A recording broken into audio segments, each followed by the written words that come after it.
যে বাংলাদেশি এখনই তো বড় বড় বড় বড় পোস্টে আপনার আমেরিকাতে যান, অস্ট্রেলিয়াতে যান, বড় বড় প্রফেসর বড় বড় জায়গায় সব বাংলাদেশিরা আছে, সব জায়গায় বাংলাদেশিরা আছে। তো এটা তো বিরাট ব্যাপার। তো আগামী 15 থেকে 20 বছর পরে দেখবেন আমরা সৌদি আরব থেকে আর্থিকভাবে বেশি রিচ হয়ে যাব এবং সারা পৃথিবী বাঙালিরা দখল করে নেবে, সারা পৃথিবী দখল করে নেবে। আপনি উইল সি, আপনি আমি যে কথা বললাম আমি যে বাংলাদেশের ভবিষ্যৎ খারাপ হবে, খুব খারাপ যাবে, তখন একবার ভাবেন বাংলাদেশের অবস্থা কি হবে। যারা বাইরে কাজ করতেছে, যারা শিক্ষিত পাচ্ছে না, কিন্তু আমাদের দেশে যারা সরল মনের সরল মানুষ আছে এরা ওইখান থেকে যে সমস্ত টাকা পয়সা দেশে পাঠায়। সিঙ্গাপুরে তো পানি ইম্পোর্ট করে খায়, সিঙ্গাপুরে মাটি ইম্পোর্ট করে আনে। তো ওরা তো পৃথিবীর সবচেয়ে স্ট্রংগেস্ট কান্ট্রি হইল কি করে? নিষ্ঠা, পরিশ্রম, অনেস্টি। আমার লাইফে একটাই মূল মন্ত্র, কাউকে ডিসিপ্লিন কিংবা নিয়মের বাইরে যেতে পারবে না, আপনাকে নিয়ম মানতেই হবে, এখানে কোনো বিকল্প নাই। সিস্টেমের বাইরে যেতে পারবে না, সিস্টেমের বাইরে গেলেই বিপদ। আজকে কেউ সিস্টেমের বাইরে গেল একবার না একবার ধরা খাবেই। আপনার ড্রাইভিং লাইসেন্স ছাড়া গাড়ি চালানো যায় না, তো ড্রাইভিং লাইসেন্স যদি না থাকে তো ট্রাফিক পুলিশ তো আপনাকে ধরবেই। আর যদি ড্রাইভিং লাইসেন্স থাকে তাহলে আপনার ভয় কিসের? আপনি ডান দিকে যেতে বলছেন, আপনি ডান দিকে যাবেন, আপনি বাঁ দিকে না গেলে আপনি ট্রাফিক পুলিশ ধরবে কেন?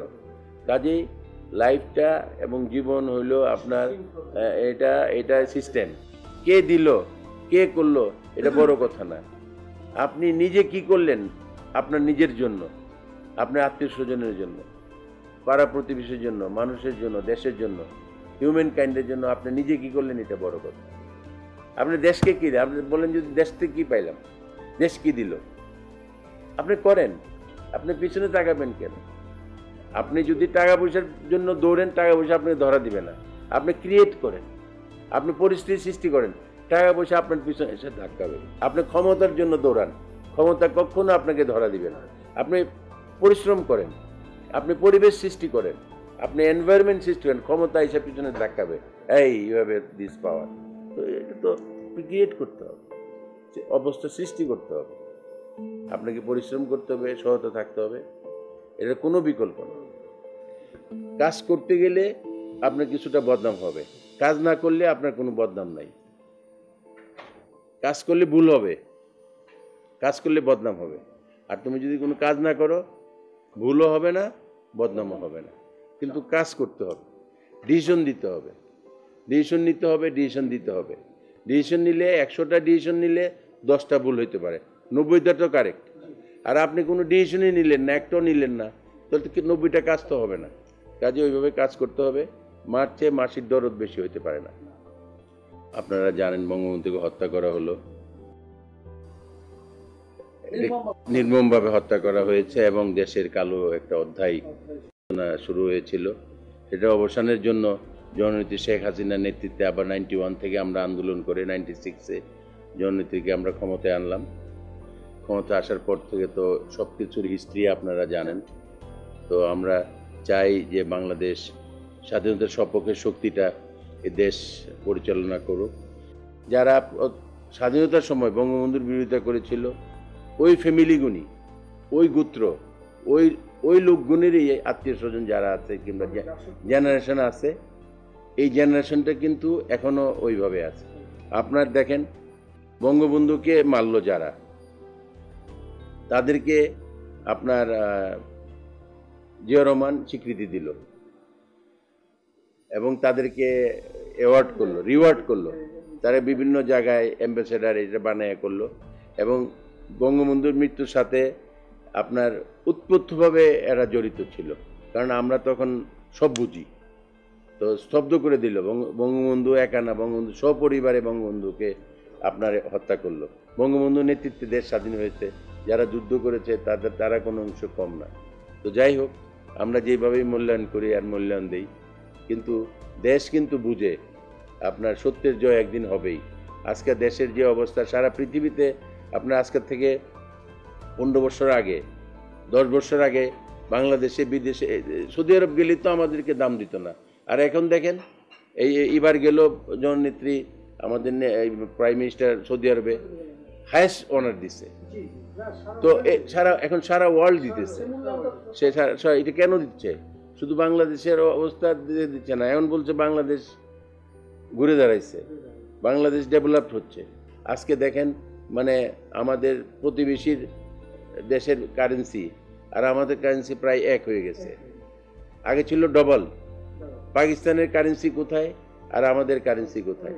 $1 পাকিস্তান পায় 130 রুপি, আর আমরা $1 মানে ওরার কারেন্সি এত 130 রুপি দিয়ে $1 পায়, আর আমরা 85-83 দিয়ে টাকা দিয়ে ইন্ডিয়া 80 টাকা দিয়ে $1 পায়। তো আমাদের কাছাকাছি চলে আসছে।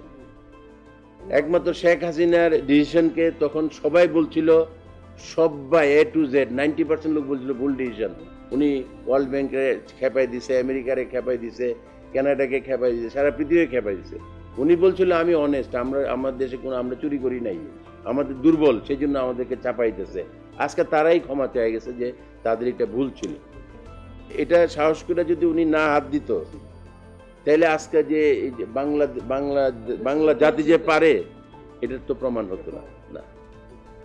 আমরা সকলেই যারা বঙ্গবন্ধুর সৈন্য ছিলাম, যারা মুক্তিযুদ্ধ করেছে, প্রত্যেকেরই চায় যে এই দেশটা একটা না একটা অবস্থা হোক। আজকে আমরা এত বছর পিছিয়ে গেলাম কেন? যেহেতু বঙ্গবন্ধুরা মাত্র 3.5 বছরের সময় মেরে ফেলল। ওনাকে যদি না মারা হতো আজকে আমাদের দেশের অবস্থা অন্যরকম হয়ে যেত, উন্নত। তো যাই হোক, দেরি হইল, এখন অ্যাটলিস্ট এই 10 বছর জননেত্রী দেশ পরিচালনা করছে। আরও যদি এরকম 1-2টা টার্ম যদি উনি 15-20 বছর 25 বছর যদি দেশ পরিচালনা করতে পারে, আরও 3 টার্ম যদি আওয়ামী লীগ পাওয়ারে থাকে, দেশ ইনশাল্লাহ আপনার পিছনে তাকাইতে হবে না এবং উন্নত দেশে পরিণত হবে। সবাই বলে জননেত্রী এত ব্যাংক দিছে, এখানেও সে দেখেন আপনার টক শোতে উনি তো একদম মানে বুকে টোকে শেষ করে ফেলে, কিন্তু এটা একদম ঠিক না। আপনি দেখেন আজকে ব্যাংক উনি দিছে বলেই এই যে বাংলাদেশের গ্রোথের 86% কন্ট্রিবিউশন ব্যাংক উনি। আজকে এত ব্যাংক দিছে, এক একটা ব্যাংকের 100-200 ব্রাঞ্চ গ্রামে গ্রামে ছড়াই গেছে, আনাচে কানাচে ব্যাংকের সেবা ছড়াই গেছে। যে এটা তো আগে ছিল না, এখন তো এই সেবাটা পাচ্ছে। লক্ষ লক্ষ ছেলে, ইয়াং ছেলে মেয়ে ব্যাংকে চাকরি করতেছে। তো এটা তো বিরাট ব্যাপার, সাপোর্ট এটা একটা দেশের ইকোনমিতে। আপনার আজকে এত বিজনেস, এত কিছু, ব্যাংক যদি এত না দিত, এটা জননীতির ভিশন। এবারে সম্ভব হয়েছে বঙ্গবন্ধুর মেয়ে বলে, ওনার শরীরে বঙ্গবন্ধুর রক্ত আছে এবং আছে বলেই এত ডাইনামিক ডিসিশন নিচ্ছে। প্রথম কেউ বুঝে না, পরে সবাই হা করে থাকে। পদ্মা সেতুর বেলাও তাই হয়েছে, এই যখন এতগুনি ব্যাংক দিছে তাই হয়েছে। ব্যাংক সম্বন্ধে মানুষ যা খুশি বলে, জীবনে যারা টিভিতে কথা বলে তাদের সম্বন্ধে আমার একটা বক্তব্য ওপেনলি, এরা জীবনে 10টা লোকের চাকরি দিছে, এরা 10টা লোকের 5 বছর বেতন দিতে পারছে, তাইলে এরা কেন কথা বলে? এরা দেশের জন্য নিজে কি করছে? আপনি সমালোচনা আমি করতেছি, কিন্তু সে তার নিজেকে প্রশ্ন করুক, সে কি করছে? সমালোচনা করা যায়, কাজ সে কি করেছে? তার 5টা লোকের এসে 10 বছর 5 বছর চাকরি দিয়ে রাখছে কিনা? আমরা তো 45 বছর যাবৎ হাজার হাজার লোক চাকরি দিয়ে রাখছি। 45 বছর হয়ে গেছে আমার জীবন।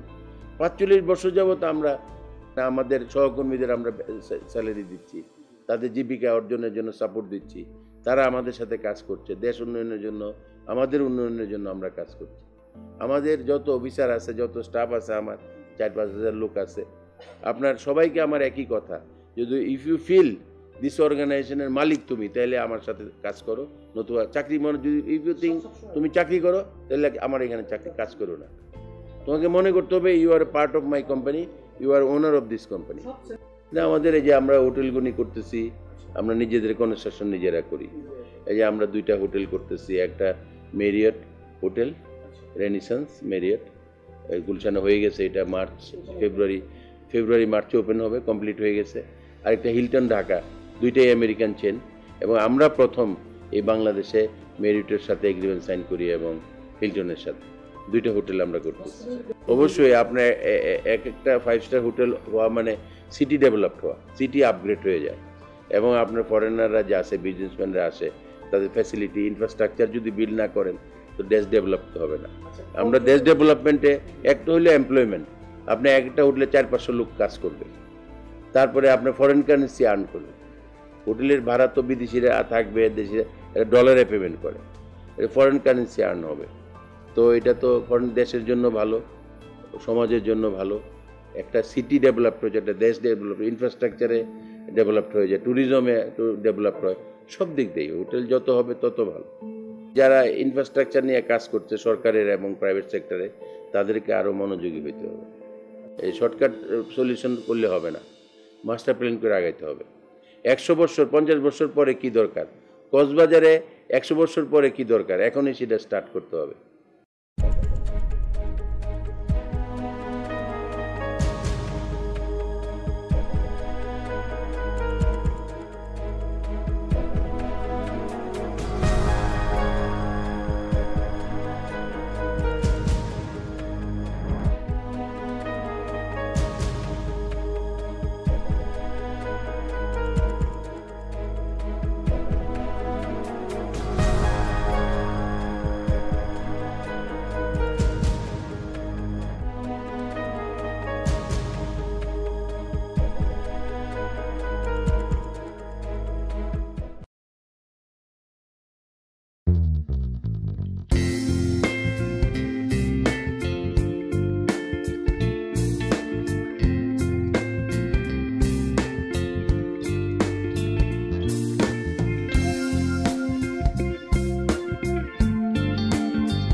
জানতে লগ ইন করুন graminphone.com A.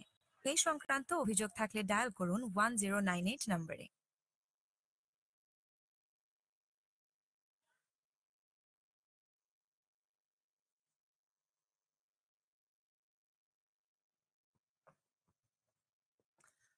Assalamu alaikum and good afternoon, everybody. And to all those of us who are watching this online, a welcome to you too. I'd like to welcome you all this afternoon to this program on making the internet safer for children. And just to say that, you know, you watched the little video, and even for me, I do wonder how many of us are as safe online as we are offline. You know, we are safe when we cross roads, when we do something where we know that there could be physical harm. But how many of us actually think like that when we are online?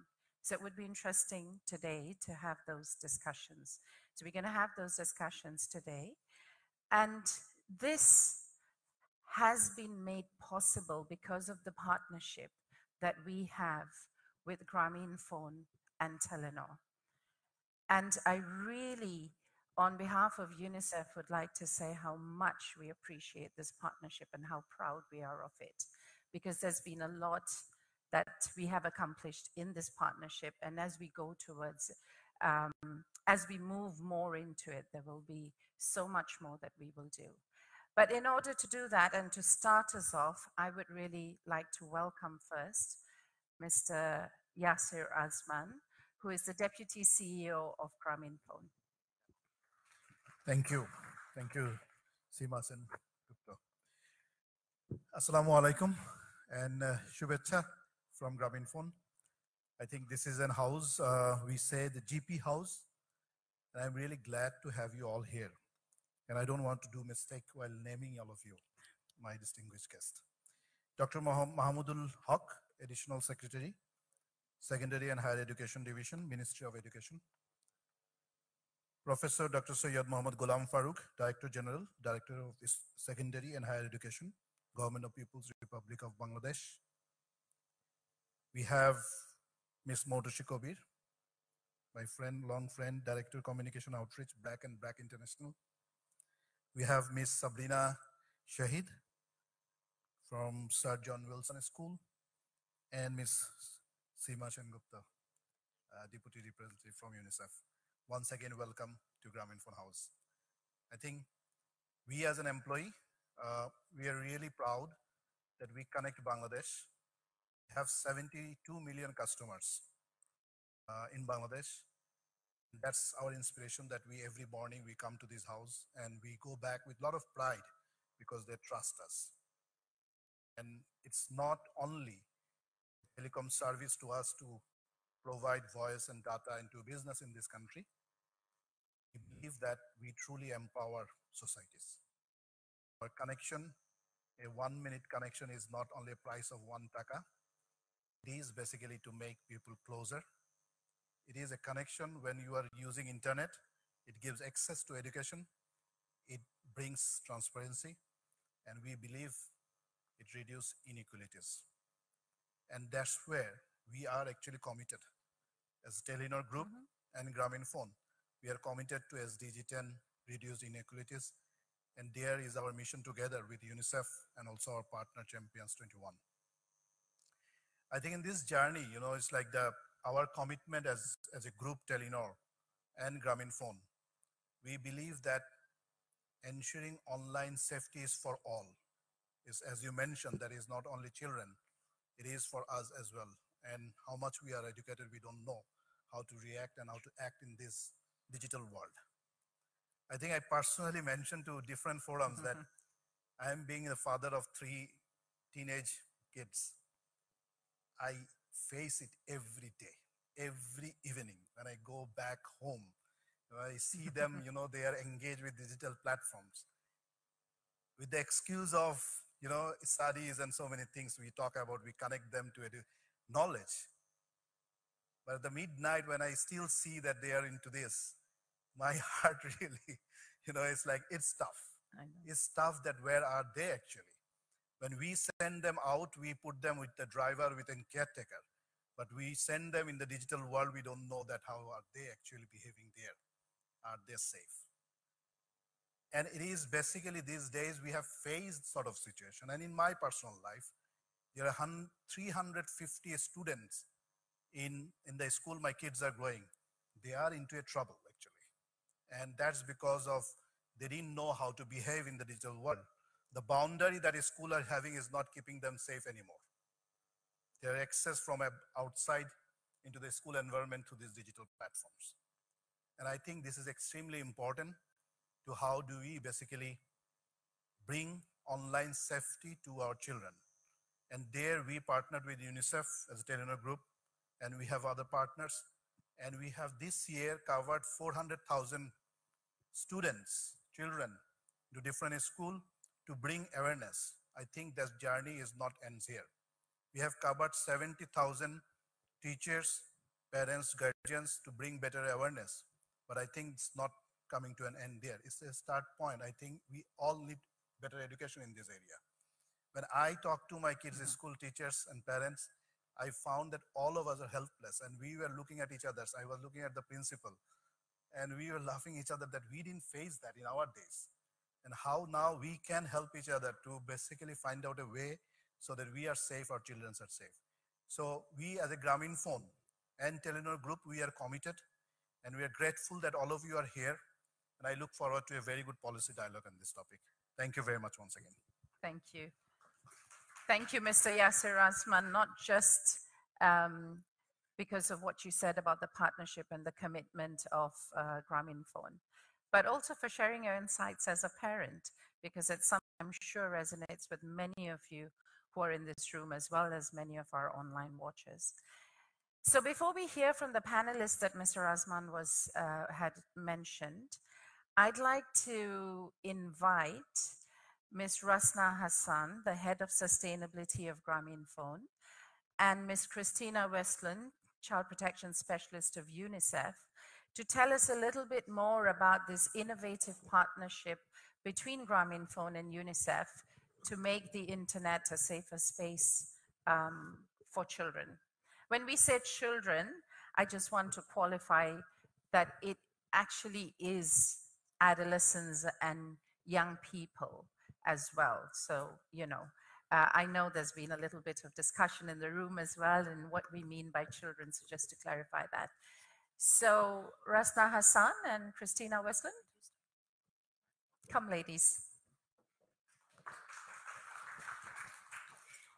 Assalamu alaikum. আমি বাংলাই বলি সীমা যেটা বললেন আমি রাসনা হাসান আমি এখানে sustainability দেখি I head sustainability বেশ কিছু সময় ধরে আমাদের একটাই উদ্দেশ্য যে বাসায় যেরকম আমাদের বাচ্চাদেরকে আমরা টেক কেয়ার করি একটা অর্গানাইজেশনের পার্সপেক্টিভ থেকে এই পজিশন থেকে আমাদের এক্সপার্টিস ইউটিলাইজ করে আমরা যত বেশি বাচ্চাদের সম্ভব সেই বাচ্চাদেরগুলোকে কিভাবে দিক নির্দেশনা বা হেল্প করতে পারি আমরা বেশ কিছু বছর ধরে ব্র্যাকের সাথে খুব সুন্দরভাবে খুব সাকসেসফুল একটা প্রজেক্ট রান করেছিলাম যেটার নাম চাইল্ড অনলাইন সেফটি এই বছর আমরা ইউনিসেফের সাথে করেছি এবং আমাদের সাথে ছিলেন চ্যান্স 21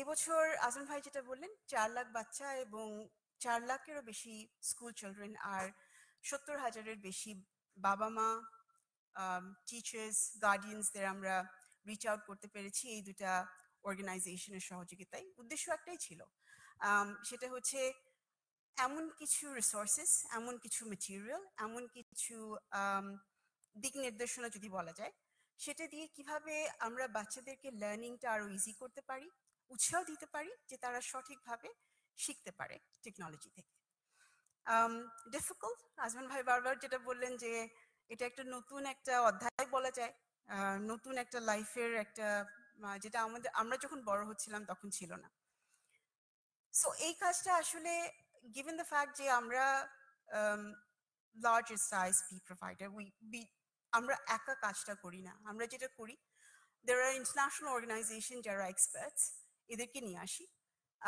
এরা আমাদেরকে মেটেরিয়াল ডেভেলপ করতে হেল্প করেন। সেখানে এখানে আটকে থাকে না, ইউনিসেফ তারপরে আমাদের সাহায্য করেছেন যে দেশে এটা কিভাবে দেশের উপযোগী করে ব্যবহার করা যাবে, স্কুলে নিয়ে যাওয়া যাবে, সেই জায়গাগুলোয় আমাদেরকে হেল্প করেছেন। এবং তারপরে এসেছে অর্গানাইজেশন অ্যান্ড স্কুল অথরিটি, যাদের কাছ থেকে আমরা আজকে শুনবো। ওনারা আমাদের সাহায্য করেছেন যাতে আমরা এটা সুন্দরভাবে স্কুলে রোল আউট করতে পারি। আবার ঘুরে ফিরে একটাই উদ্দেশ্য, আমাদের বাচ্চাদের কিভাবে সেফ রাখতে পারবো আমরা। এবং তার জন্য আসলে আমি আমার টিম, ইউনিসেফের টিম, আমরা অক্লান্ত কাজ করে যাচ্ছি। And it's just a beginning. অনেক কাজ আছে, অ্যান্ড উই আর হোপফুল কিছুটা হলেও করতে পারবো। আমি এখন ক্রিস্টিনাকে মাইক্রোফোন দিয়ে দিচ্ছি। Thank you, Rashna. Assalamu alaikum.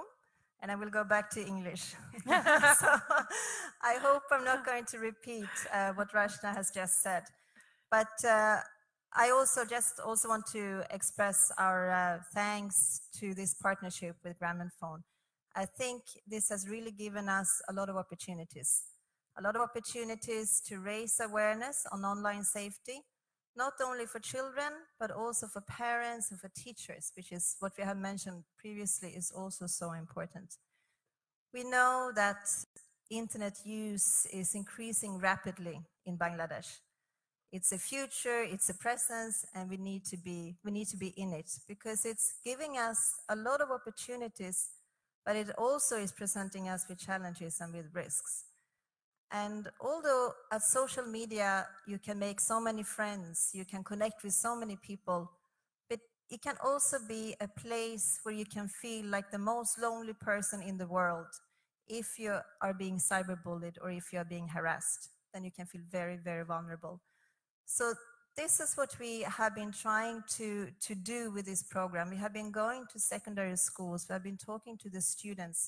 I've been talking to them about how do you stay safe online? What are the consequences of cyberbullying? What do you do if you're being harassed online? And this is a conversation that we're hoping will continue in the schools, will continue in the homes, even after we have had our sessions. Like we said, this is a beginning. This is a conversation that we need to continue to have daily.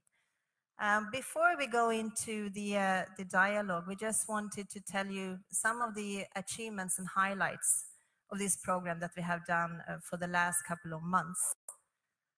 So first of all, I would also like to express my thanks to our implementing partner, Champs 21. Russell, I know you're in the audience.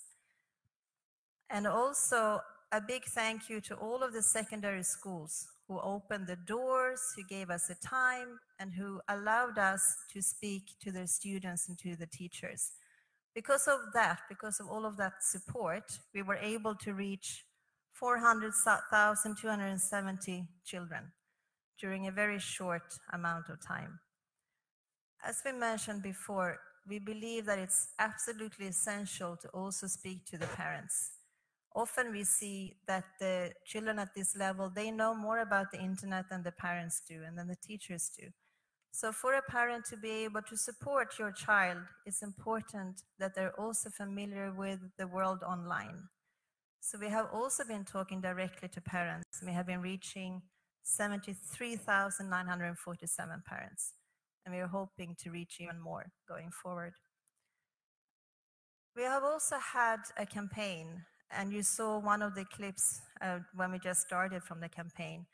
The focus of the campaign was to talk about the online world, that the online world is as real as the real world. So what you wouldn't do in the real world, you also shouldn't do in the online world. Through this campaign, we have managed to reach 10 million viewers. We have also, throughout these awareness sessions, been promoting the National Child Helpline 1098. We have been training the call center agents. We have been equipping them with the skills and with the tools how to respond if they have calls coming in about online safety. There are also new tools that are available on online safety that we have been translating and contextualizing to Bangladesh. And these are now also available. And then now today, we are really happy to have you here. We're so pleased to have all of the panelists here. We're also pleased to have the audience here. And we are hoping that we can continue the discussion on how to make online safety safe for everyone and how to work on it together. So with that, I would like to thank everyone. And I think that we will be seeing a short video that we produced during the awareness sessions out in the country. Thank you, Rasna and Christina.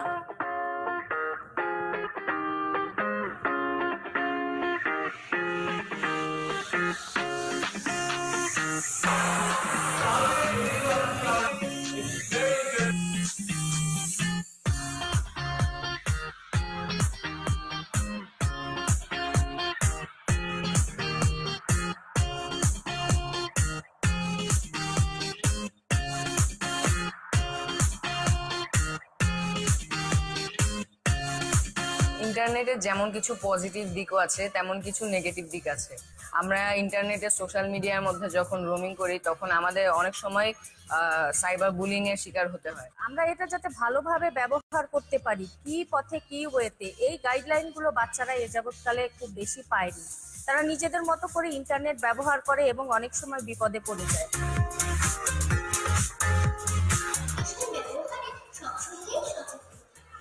একেবারে কাছে কেউ ছাড়া কারো request আমি গ্রহণ করি না।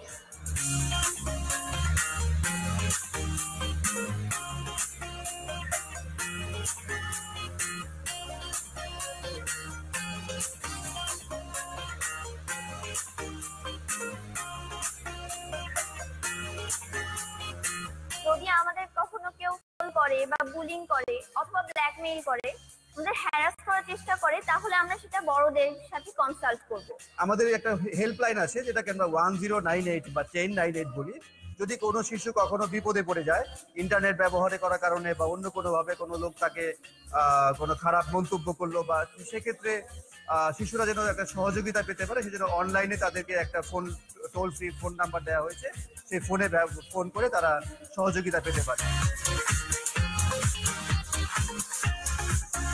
আমরা যেভাবে ইন্টারনেট চালাতে চাই তার জন্য প্রয়োজন একটি স্ট্রং পাসওয়ার্ড। আমাদের এমন একটি পাসওয়ার্ড তৈরি করতে হবে যেটা সহজে সবাই জানতে না পারে। পাসওয়ার্ডে যেমন থাকবে ইংলিশ অ্যালফাবেটস, তেমনি বিভিন্ন অন্যান্য চিহ্ন ব্যবহার করে আমাদের পাসওয়ার্ড দেওয়া উচিত, যেন আমাদের আইডিটা সহজে হ্যাক হয়ে না যায়। কোনো জায়গার লোকেশন চেক ইন এরকম দিতে হবে না, কারণ যদি এরকম দিই আমাদের কোনো অপরিচিত লোক এসে আমাদের হার্ট করতে পারে। এমন কিছু জেনেছি যা আমি আগে জানতাম না, এবং আমার ইন্টারনেট সম্পর্কে একটা ভীতি ছিল, যে ভীতিটা আজ আমার এখান থেকে চলে গেছে।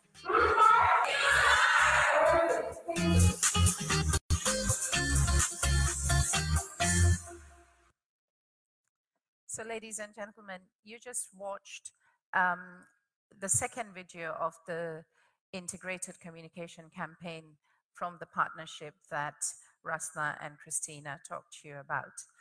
So it's almost time to start the panel discussion. So I'm going to invite our panelists over to come and take a seat here. So please do come and we will start the discussions on that.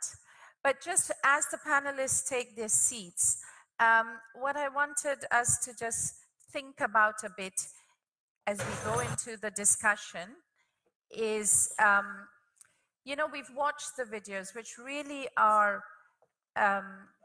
they really show us what's happening out there and what is part of everybody's, it's part of your daily life. So just to think about that.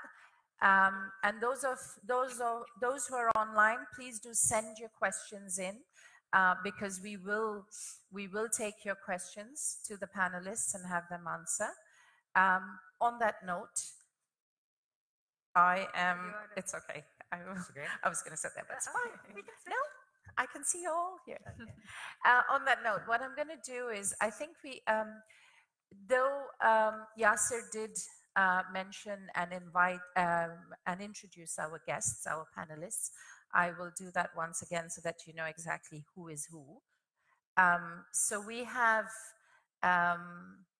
on the third seat, we have Motushi Kabir, who is the Director Communications and Outreach of BRAC and BRAC International.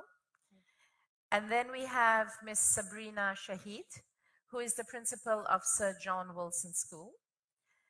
Then we have with us on my right, Professor Dr. Said Mohammed Ghulam Farooq, who is Director General, the Directorate of Secondary and Higher Education. And finally, we have Dr. Mahmoud Al-Haq, who is the Additional Secretary from Secondary and Higher Education Division, Ministry of Education. So, as you can see, we've got distinguished panelists. So, Motushi, I'd like to start with you. Given BRAC's long time engagement on child online protection, what we'd really like to hear from you is, you know, you've watched those videos, you've heard of it.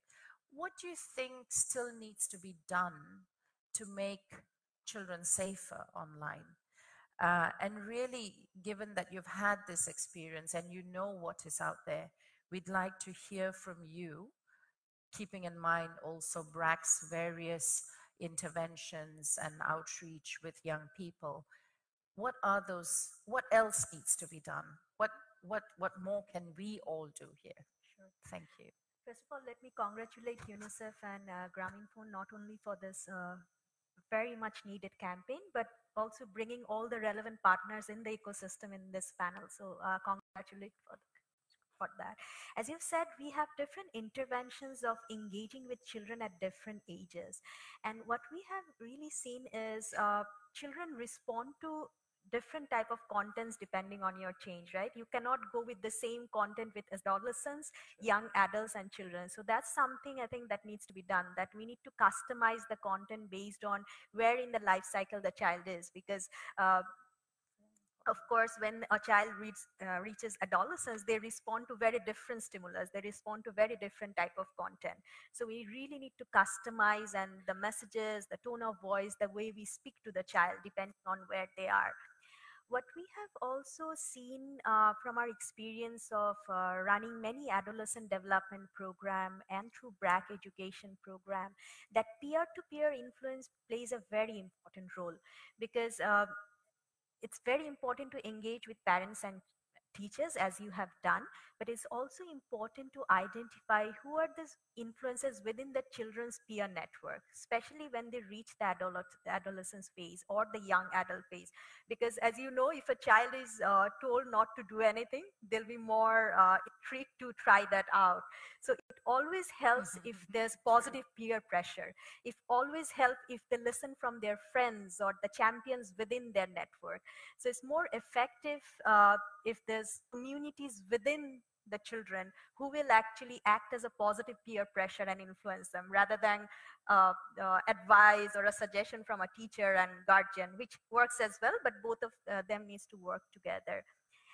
I think it's also very important, and I'm very glad to see representative from Ministry of Education here, because there needs, for system change to happen and for large scale change to happen, we really need to involve all the different partners, especially the internet service providers in Bangladesh, whether they have the safety mechanism in place to filter so that the inappropriate content is not reaching to the children or adolescents. So it's very important to have that mechanism in place so that we can stop at source, right? So to summarize, 3 points is very important. One is we need to customize the content. Right. Second is we need to leverage the community or positive peer pressure. And third is we really need to work in the infrastructure and engage with the ISPs, internet service providers, so that we can stop inappropriate content at source. Thank you, Motushi, for sharing this, you know, giving us an insight into the experience. It's invaluable because of the time that BRAC has spent working with child online safety. I think there's so much there on those 3 key points, so much to learn from as well. And yes, don't we all know, even when it's not about online safety, even when it is about interaction in real life, the tone of our voices, the content, we can't use it. You can't have the same for kids of all age. And it's so important to remember that online as well. Thank you. So with that, Sabrina, can I ask you, since you, in your day-to-day life as principal of a school, do engage with children on this, and you are actually, you've seen the training being rolled out in a school, and you understand, and I'm sure you're faced with many of the challenges that come with children being online. So if you could share with us what your thoughts are on that, and what you think has been useful from the training package, and what more could be done. First of all, thank you for the question, and thank you for this opportunity, actually. We have to consider three groups over here when it comes to awareness, creating awareness among people that we are working with. One group, the first group is they know that there's a problem and they're working towards that to solve that problem. The second group knows that yes, there is a problem, but they don't know how to address the problem. And the third group, I should say, that they don't even realize that there is a problem. So there are three groups that we need to consider over here. And this training that GP has provided us, and I think it has helped the second and the third group. It has given the hope to the second group because they were looking for something. They knew that there is a problem, but they didn't know that how they could solve it. So it has created an awareness among them. And the third group, kind of, they have been awakened to the reality of cyber or the world. So this training, I would say, has opened up a lot of space for discussion for sure. As we have used it in our school, we have seen that students have become more aware of the situation. They now know that it is not right that somebody can bully them or somebody can troll them or harass them online, and they need to be careful about who they're getting engaged online. And it has triggered them to know more about how they can actually save themselves or take precaution about these matters. So I think it has opened up that door of discussion. And as for parents, I think a lot of the parents, they used to think, those parents who used to think that, my children are at home, they're not going out, so they're kind of safe. But online, they were actually not safe, maybe.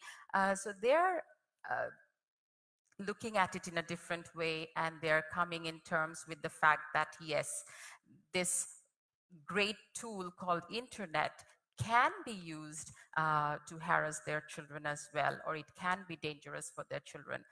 I don't mean to say that internet is anything bad. It is a brilliant tool for to be used in an educational institute, and we are using it every day. But we also need to be aware of the damage it can cause.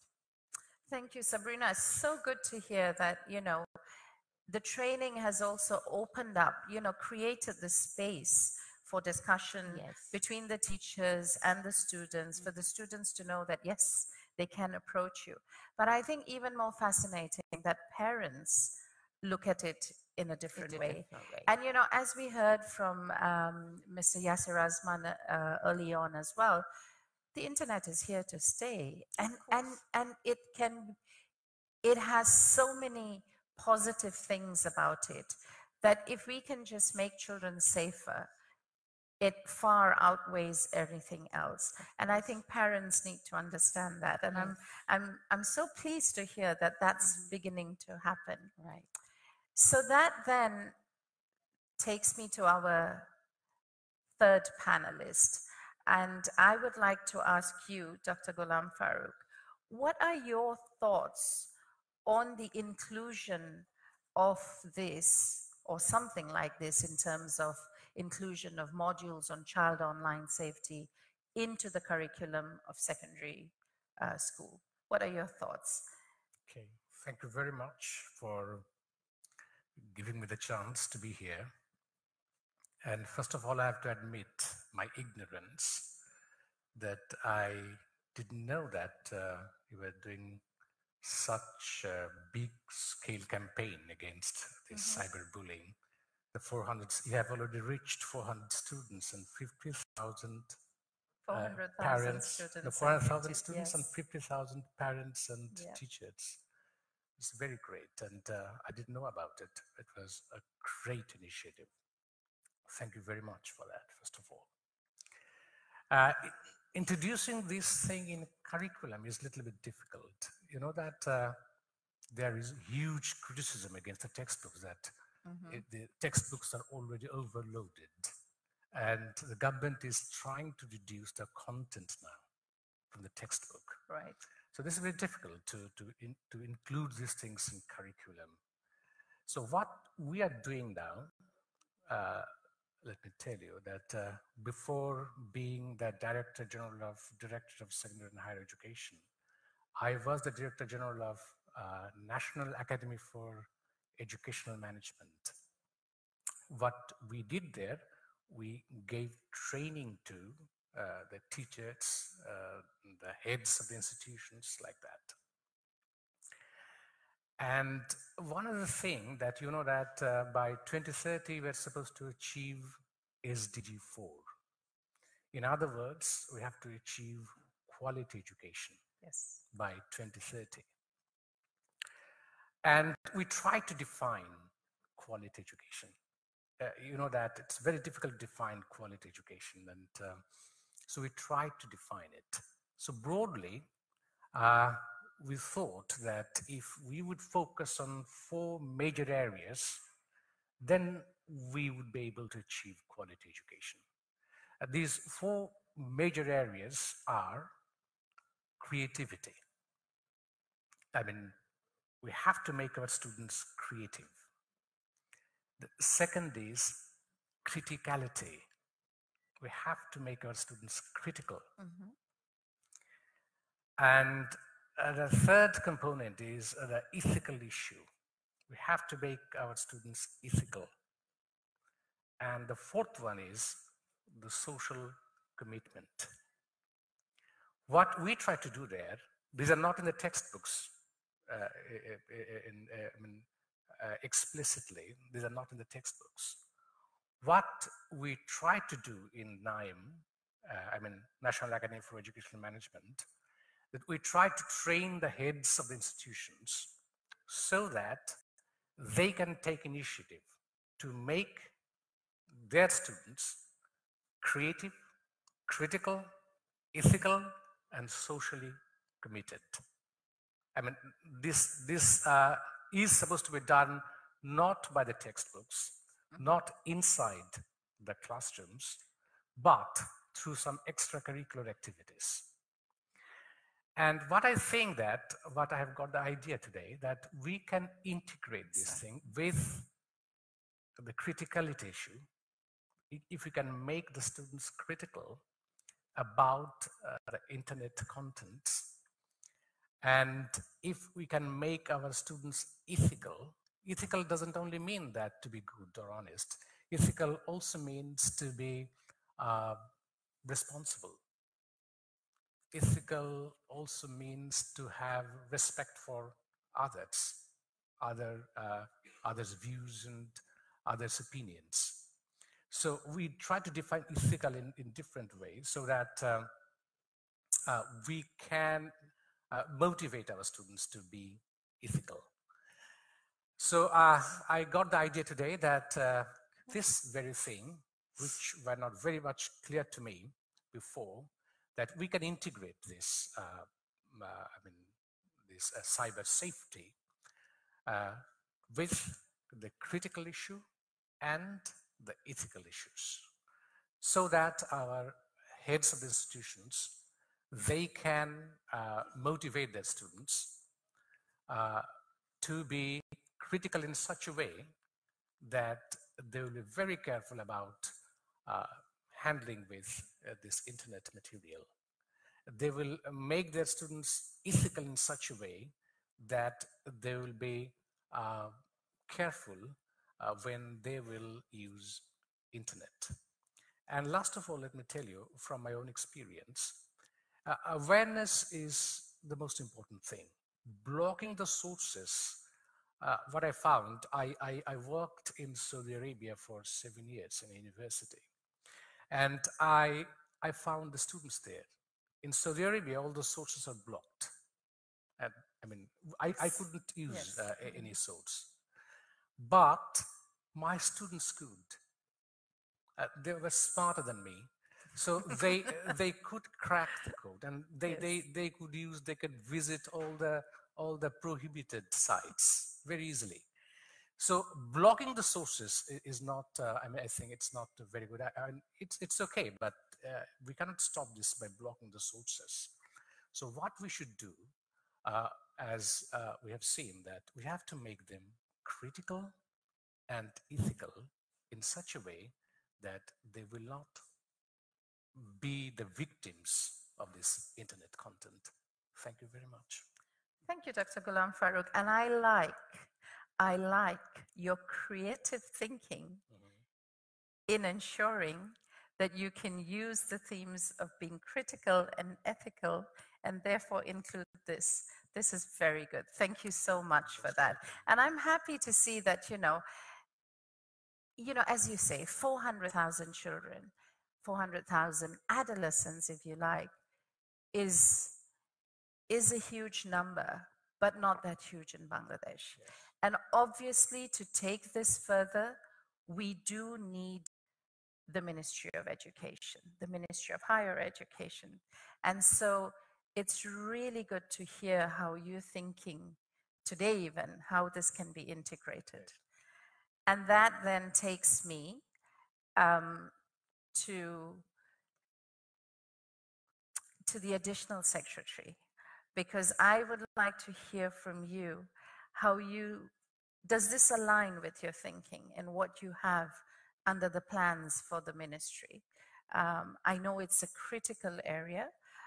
We are all aware as well that curriculum, particularly for a higher education, textbooks, as you mentioned, these are all areas which are, because of the importance that they have in shaping the lives of young people, these are areas which many people have very strong opinions about. So what's your thinking about this? Do you think you can align this with the current curriculum, the current priorities? Okay, thank you very much for your question.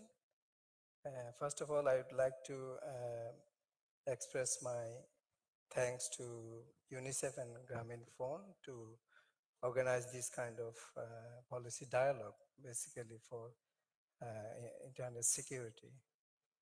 And as you have already heard that Ministry of Education is trying hard to ensure quality education and also to ensure education for all children. So this is the priority area. And to ensure priority education, we have already given priority to use ICT. Mm-hmm. So that is one of the big issues basically for the ministry, to introduce ICT in all educational institutions. And we have already developed secondary education program that is basically subsector program to integrate all the development activities, including curriculum development and review under this program, which is basically implementing by the Secondary and Higher Education Division in the Ministry of Education. So the growing concern is that the children, basically the growing children, those who are school going, particularly at the secondary level, they are very curious about internet. So they want to explore the whole world basically through internet. So this is a growing concern for the Ministry of Education, because you cannot stop just exploring the internet by the student. So rather we'll have to allow them for their creativity, for their development, and for their knowledge. But how to ensure? If we allow them, then definitely cyber crime is there. So there might have chance of, say, visiting some of the sites which is basically not permissible to all the children. So we have education policy 2010 that was formulated, but in that policy we have given priority to IT education. So there is nothing basically as to how we can secure our children from internet bullying. So it's time to address this issue, I think. And we are going to formulate our Education Act, where I think this issue can be clearly addressed. There should have some protocol in the law or in the policy so that the system can be well articulated by the users. Here, the curriculum, you have already mentioned that curriculum needs to be revised. That is the priority issue. But we cannot accommodate everything in the curriculum because of huge burden, particularly for the students. So in that case, there is a pressure from the parents' side to reduce curriculum. So what we are thinking as a policy making organization to reduce the curriculum or to include these kind of sensitive issues to the children. We are thinking to introduce some of the supplementary materials, reading materials, particularly for the students, so that they can read it within their studentship in the educational institutions, and that shouldn't be part of their public examination. So compulsorily they will have to read it within the school. So I think this is one of the areas where if we have some supplementary reading materials on cyber security that can be introduced in the institution so that children can be easily get knowledge on that. And the second thing is that it's not only the law and also the policy to protect children from the cyberbullying. It's the awareness. First of all, we'll have to address the institutions as well as we'll have to address the family, because this is the parents where children most of their time they spend in their house. So parents, there should be a family norms that can be set. Up to what time they will browse they will be online basically, the children would be online. So there should be family norms, there should be norms at the educational institutions, how to use internet, up to what time, and then what should be the basically set norms to use it. So that should be there. Otherwise, if we don't integrate family as well as institutions, I think it would be a far cry to address the issue. So in that case, under secondary education development program, we have developing the reading habit program. So supplementary reading books for creativity, for articulation is there in the secondary institutions, and 8 million children, they are the member of this developing the reading habit program. So this is a big platform for the children. We can disseminate this idea to them to make them aware, as well as we have Parents Teachers Association in all the institutions, including the SMC, School Management Committee and Madrasa Management Committee. So we can integrate all those parents and management committee members to make them aware that this kind of sensitive issue to be addressed very clearly. Either it would be at home or it would be at the institutions. So law and policy is there. If we integrate law, policy, along with the educational institutions and family, and I think jointly we can fight.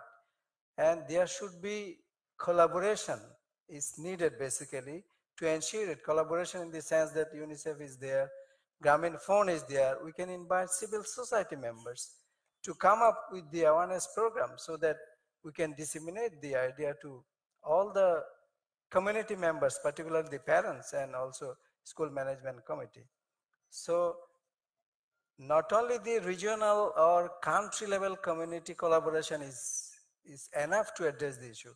We need to have international collaborations as well. So what are the international practices and programs that should be on board?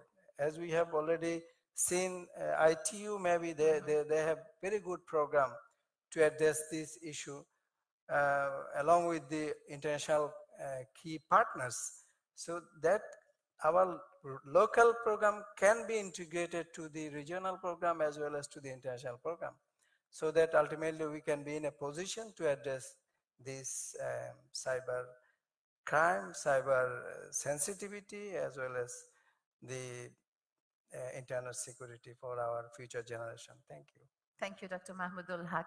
It's good I like the way you actually summed up the key issues here and the key players, if you like. So very much in the way our panelists actually drew it out when we started with Motushi, who spoke about, what is it that they have learned, BRAC has learned from its years of experience working with children on this. And then from Sabrina as a principal, not just the space that children need to have this discussion, the awareness that it has created for children, but also parents, and how this has been such a welcome initiative by the parents as well, because it provides them, for some of them, with the information and the knowledge that they themselves required. But also, I think parents, we have heard from other areas as well, and many of us are parents here, go through the phase of being uncertain. Should I or should I not? Should I let my kids go online or should I not? What will happen if they don't go online, and what will? And I think this has created that openness to discuss it and the information that comes with it. And then finally, to hear from both of you, the pen holders, if you like, of secondary education, on what can be done and how it can be included, the creative ways in which we can include this without burdening the child. None of us want to burden the children, so no exam, but yes, reading.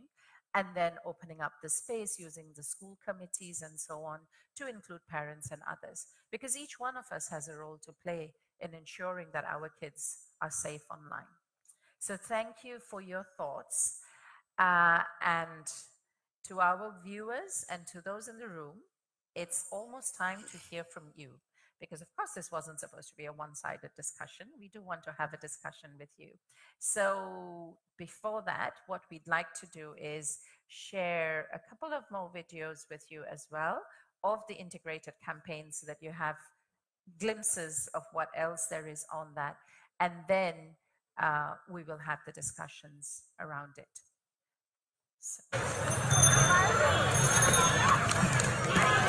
আচ্ছা, পেয়ারা নিব না আচার? জলপাইও আছে। আপু, আমি কি একটু আপনার সাথে কথা বলতে পারি? আমার সাথে? হ্যাঁ, আমি নাটক সিনেমা বিজ্ঞাপনের কাস্টিং ডিরেক্টর।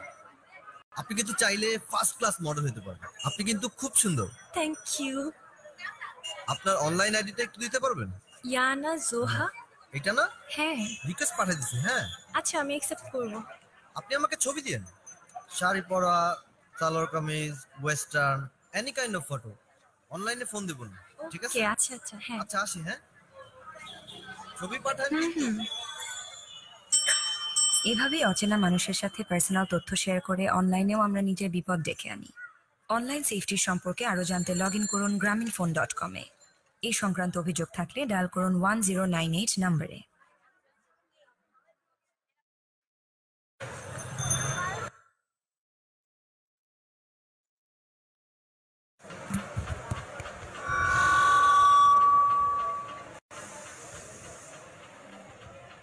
আবৃত্তি করছি কবি জীবনানন্দ দাশের আবার আসিব ফিরে কবিতাটি। আবার আসিব ফিরে ধানসিঁড়িটির তীরে এই বাংলায়, তোমার জন্য থাকবো আমি তীরে। ধানসিঁড়িটির তীরে এই বাংলায় হয়তো মানুষ নয় তো কি গরু ছাগল, হয়তো বা শঙ্খচিল শালিকের বেশে, হয়তো ভোরের কাক হয়ে এই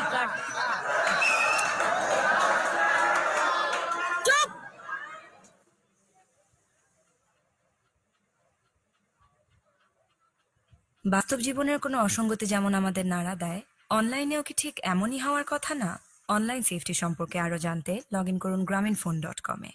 এ সংক্রান্ত কোনো অভিযোগ থাকলে ডায়াল করুন 1098 নম্বরে। So we're going to start off the discussion session, and I just want to remind everyone that this is an interactive session. We will have those of you in the room, but we also have questions coming in from those who are watching online. So maybe we will start off with the first one, which has come from Shubhajit, who's watching this on Facebook. And the question is, interests change with age. Is there a way to protect children from age inappropriate or harmful content? Motushi, I think you spoke a bit about this. So would you like to answer this and clarify a bit more? Absolutely.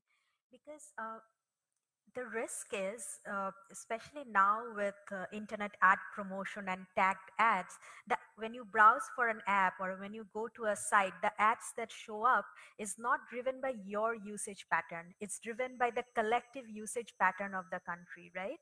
And so when a child is going online, the ads they're exposed to, the content they're exposed to, sometimes is not only limited to your home environment. It's about what everyone else is searching, right? Because it's driven by the overall demand of that content. And unfortunately, there are a lot of demand of inappropriate content. If you look at the Google search pattern in Bangladesh of inappropriate sites or inappropriate applications.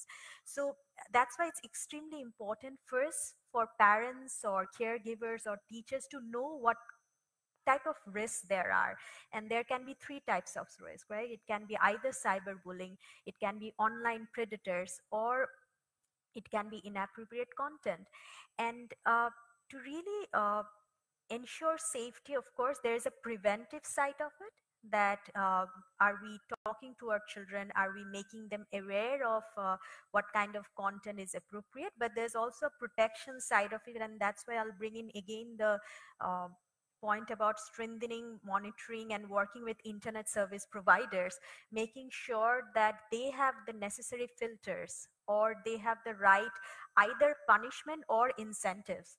So the internet service providers, for example, can have safety badges so that the parents, they know which internet service providers have necessary protection mechanisms in place, because it will only work when there are positive motivation in the whole system and the partners to really have those balances and check and balance in place. So I'd say having those incentives in place and making sure the parents are aware and they know which service providers safe, or at least make an effort to make it safe would help. Thank you, Motushi. I think, again, so important that, there is a role for everyone to play in making a child safer online. There is a role for the service providers. There is a role, as we discussed, parents and so on. Thank you so much, Motushi. So now, what I would like us to do to have this discussion, and so that we can have a little more interaction and understand what your thinking is. For those of you who are here, I would like you to go to your phones, which all of us like doing. So if you can take your phones out And then if you can connect to this, if you can see it, it's HTTP. And then you have your double slash, you have bit.ly/childonline. If you can please connect to that, we're going to do some polling, and that's going to be fun.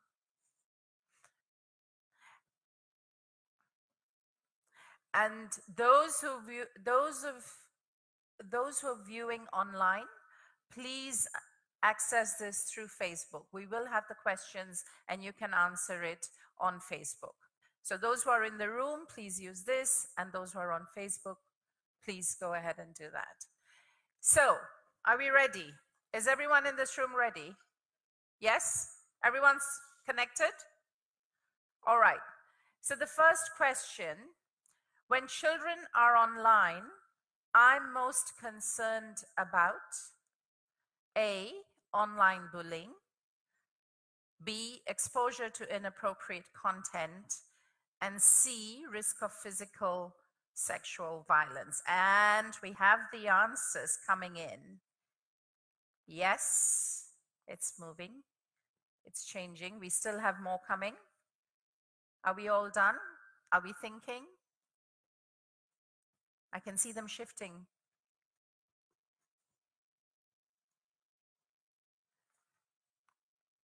Are we done?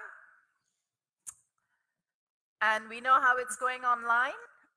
I guess we have, I guess our online viewers are also answering, and we will have their results as well. So are we done in this room?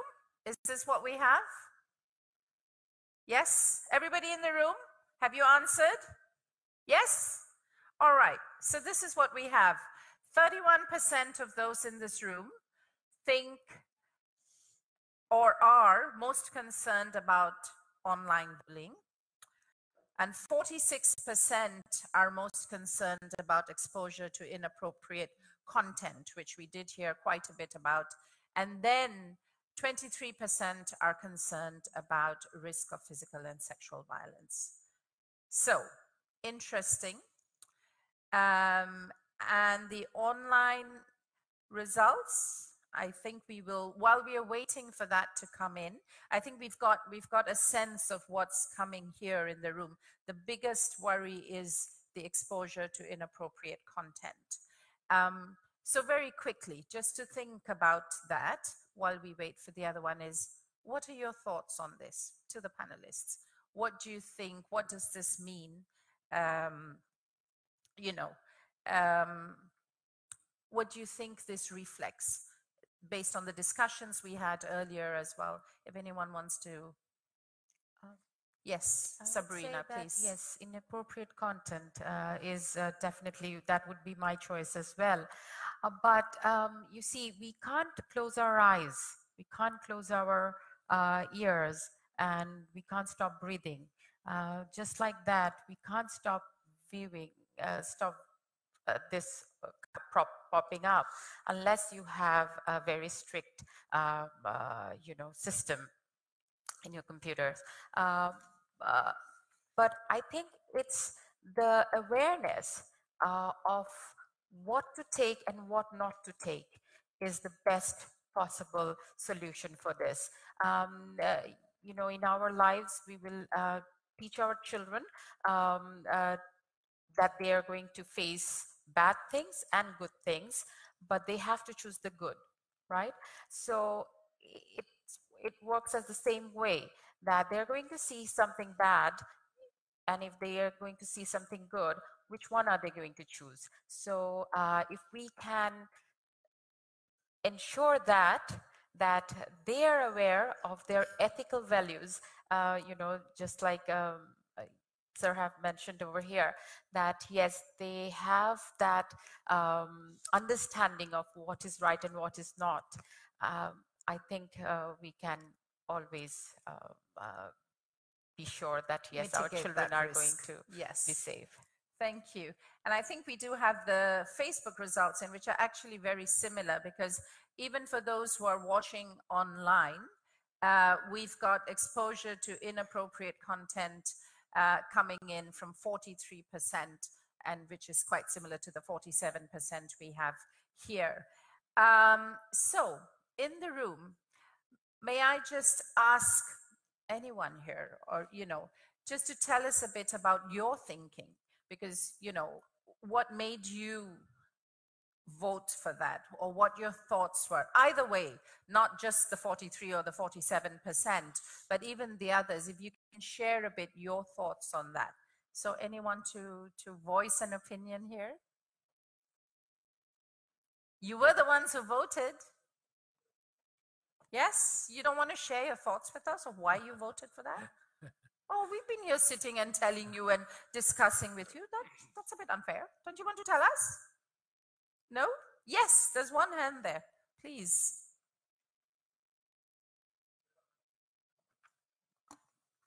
Hello. I'm Shihab Rahman. I'm coming from Prenal Lab. So according to my observation, may we know his identity? Yes, sorry, if you can do a short introduction. Yeah, I'm Shihab Rahman. I'm from Prenal Lab. Thank so from my observation as to my age or people who are younger than me, we've seen them driven. That's like me, right? People younger than No, younger than you. No? Younger than you. Okay. So I've seen them driven to things which are inappropriate more, like which things are not to do. We tell our youngers that don't do this, and back in their mind, I see them, more interested on those parts. So inappropriate contents actually drives them more, maybe subconsciously. I've seen them like they don't want to expose themselves, maybe in front of us or their guardians, parents, but back in their mind when they're in group with other kids or other groups, they prefer or they talk about that we have seen such contents or these are available or maybe. So from my perspective, this should be monitored more. So that's all from me. Thank you. Thank you.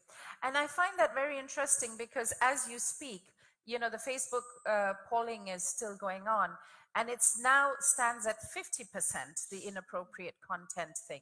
And it's very interesting to me to, that people who are viewing this and following this online are clearly people who do quite a bit online. And they're the ones who are aware, it seems, because they are saying at 50% of them say exposure to inappropriate content is the biggest fear. So thank you for sharing your thoughts on that. Anyone else, even if you were the 20% or the 33% that said, no, my biggest fear is online bullying, just to share with us your thoughts on that. Yes, Christina. Thank you. I can share again. Sorry, I'm not very technology savvy, so I wasn't able to vote. So you're going to tell us your vote I now. will tell you is that, no, as a parent, still my son is quite young, but what I am concerned about is when it comes to the online bullying, because I feel in the school or in the community, I'm able to see and I'm able to protect him. But when it comes to what is going on online, I'm not there unless he tells me. So that is one, I think, will become one of my concerns as he grows older. Thank you, Christina. And I think this again also reflects a bit more on, what we talked about, the different ages that they're at. And I guess our fears also for them are based on the age that our kids are at. Anyone else on your thoughts? Yes, please, the gentleman here. Thank you. I'm Rookie from BRAC Skills Development Program. So one of my concern is sometimes maybe me and my younger brother and sisters, they are forced to being exposed to this kind of content. Because if I give an example, like Share It, we all know one apps that we used to use like to share different kind of file or something. So they are recently, I'm like observing, they are forcing you to being exposed to different kind of inappropriate content. So so these things also need to be like taken into consider. Like while some of the renowned or some of the known things are forcing this kind of exposure or like promoting this kind of inappropriate content to our youth or adolescent. So this is one of my concern, and I just want to share, like, definitely it's a remarkable initiative from UNICEF and Grameenphone, definitely. But one thing, there are thousands of children or youth, those who are not in the school right now. They are out of school, dropped out from the school due to different reasons. So definitely we need to incorporate some of the mechanism to reach those students, those adolescents, those who are not in the school right now, because comparatively they are in the more risky position than the school going children. So thank you. Thank you for reminding us. Yes. I didn't understand how students are forced to visit the inappropriate content. How they're forced. Did you understand? I think it's the little things that pop up when you're. But I will let him. Definitely, exactly. Yeah. Just adding to that. I mean, it is not forced. They're allured. Am I right? Kind of. So yes. Kind of. Yeah. Attracted. Allured. Yes. Tempted. Tempted. All kinds of words. There is another hand of the same gentleman. Yes, please go ahead. Can I add to the forcing part? Sure. There are games which is mostly played by the youths. On those games, you will find that they have to cross certain level or get points. For that, you have to see certain videos or you have to pay. So as we do, we see the video and most of them are inappropriate. So it kind of forcing us, you know, indirectly or directly, it's kind of forcing. So I wanted to add that part for him. Thank you. Thank you. Thank you for clarifying as well. Yes, Russell, please. Can we have the microphone here? Yeah, thank you. Thank you, Seema. Thank you very much. My experience working with internet for so many years. I've been working for internet industry since 2001. I worked for internet operators. I worked for software industry. And I'm privileged that on behalf of champs21.com, we executed this campaign. I want to share a different perspective of it. Inappropriate content.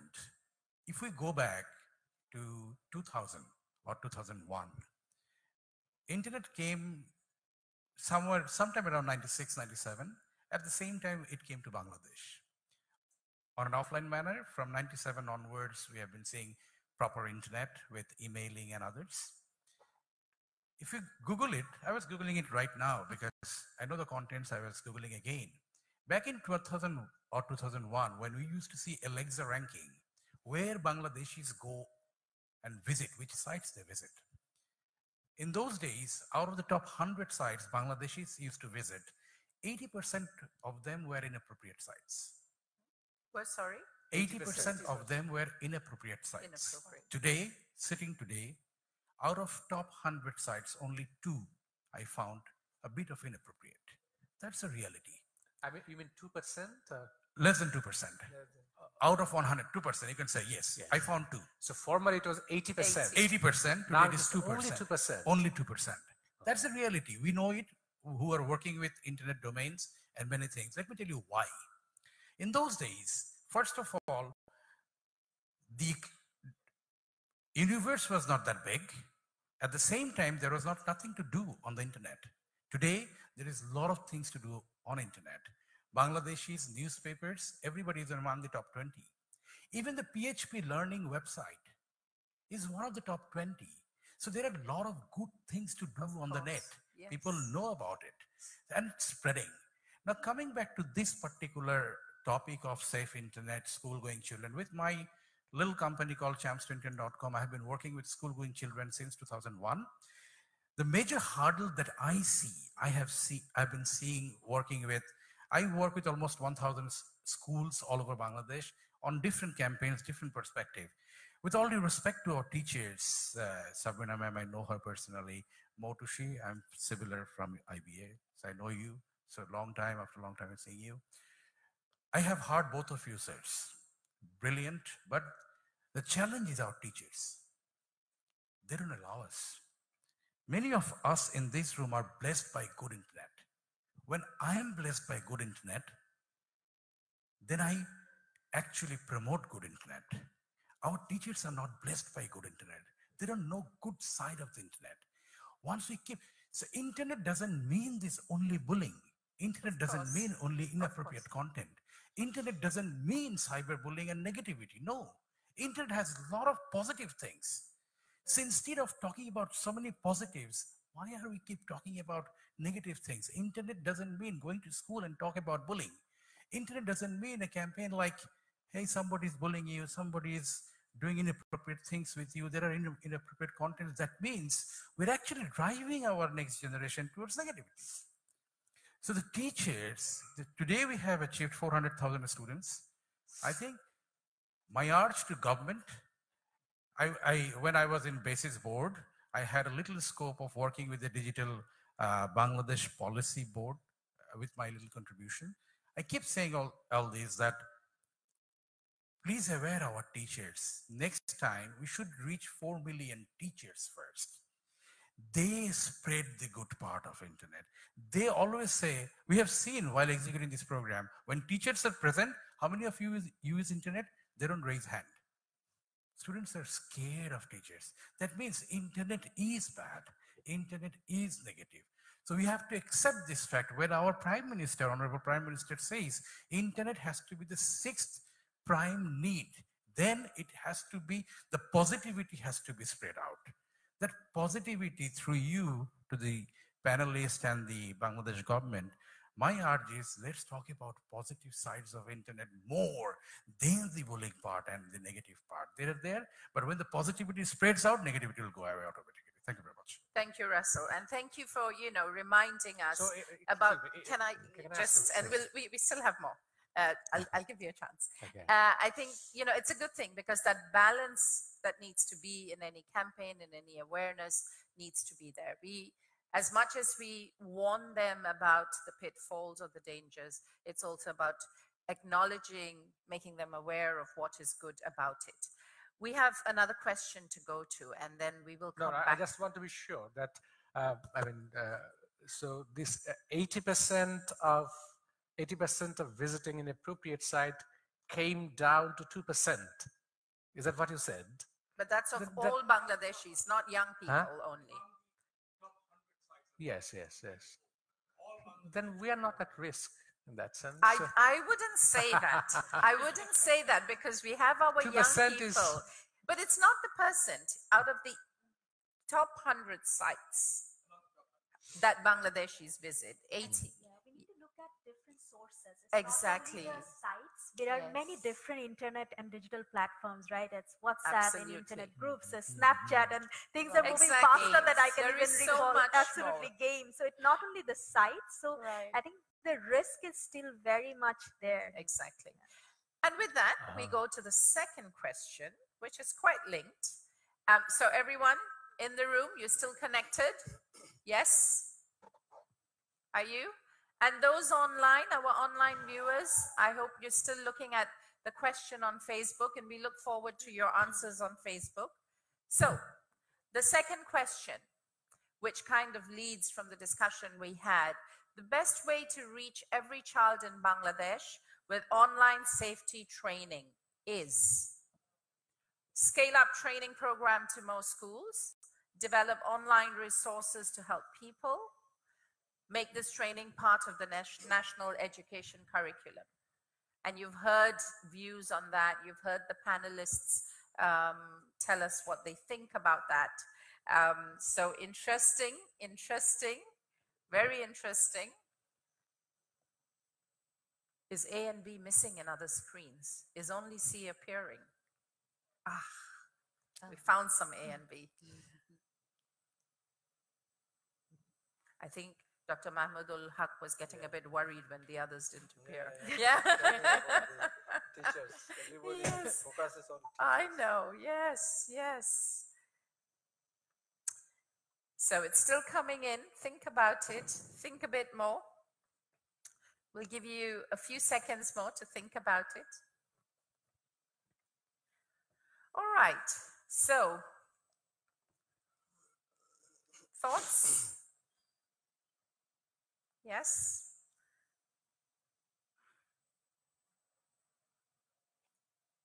And we are waiting for for the online results, and I am told that the online results also show that a clear majority believes it should be on national curriculum.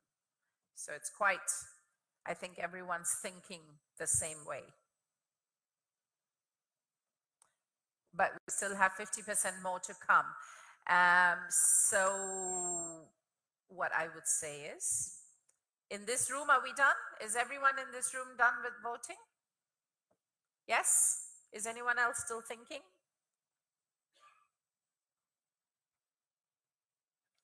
All right. What I'm going to do this time is, I'm going to say to the ones in the room first, 81% of this room said we should make the training, this training, part of the national curriculum. Yet, you have heard the panelists, and particularly Dr. Mahmoodul Haq and Dr. Farooq Ghulam say what their thoughts were and why, what the practical parts of it are. So do any one of the 81% first want to share their thoughts and tell us what you think, why you think this is still so important to make this part of the national curriculum? Yes, Rasna, go for it.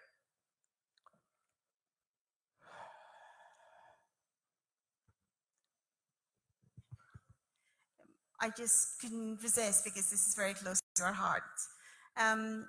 One of the things that we see when we go to schools is a couple of stuff. One is, yes, there are a lot of, and I agree with Russell Bhai, there are a lot of children now taking advantage of learning.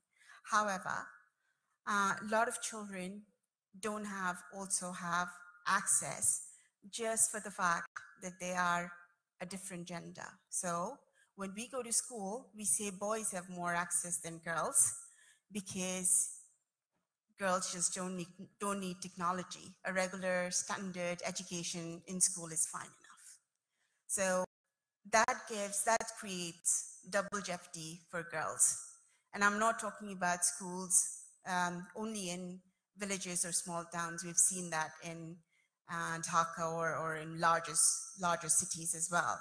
So unless the mindset is changed and it is addressed on a national level, no matter how much we without UNICEF and even other organizations put it, it won't be across the country. That's one. And second is, I agree with the gentleman here from BRAC who said, it's not only children who are in schools, but also children who are outside. So all kinds of efforts, in our opinion, needs to put in, because at the end of the day, children are our future, and these are the children who are going to take that to the epitome of success, or what we call it. I think that's why it is something, and I do agree that maybe not in a traditional form, it can be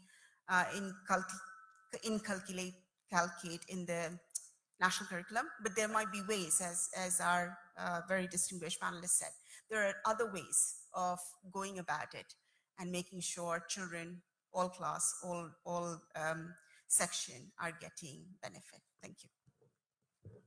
Okay. Thank you, Rasna. Yes, please. I think the options overlapped each other. The first one is training. The third one is curriculum. The government doesn't give any training which is not included in curriculum.